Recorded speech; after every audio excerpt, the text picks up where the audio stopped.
लाडक्या बहिणींच्या अनुदानासाठी अनुसूचित जाती घटकांसाठीचा 410 कोटी 30 लाख रुपयांचा निधी वळवल्याची माहिती समोर येते।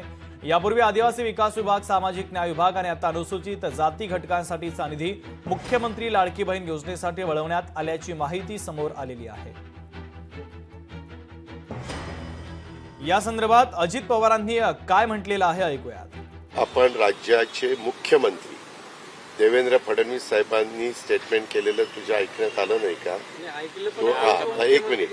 राज्याच्या प्रमुख ज्यावेळेस स्टेटमेंट करतात ते अंतिम उत्तर त्या बाबतीतलं असतं। यंदाच्या अर्थसंकल्पात मी तुम्हाला आकडेवारीने सिद्ध करून दी की गेल्या वर्षी माझ्या सामाजिक न्याय विभागाला आणि आमच्या आदिवासी विकास विभागाला जो काही निधी दिलेला होता त्याच्यात 39 ते 41% आपण वाढ केली आणि अधिकचा निधी तिथं दिलेला आहे। आमच्या महायुतीच्या सरकारच्या वतीनं माध्यमातून असं कुठल्या घटकावर अन्याय होणार नाही। लोकशाही मराठी ऐका, पहा, जागरूक रहा।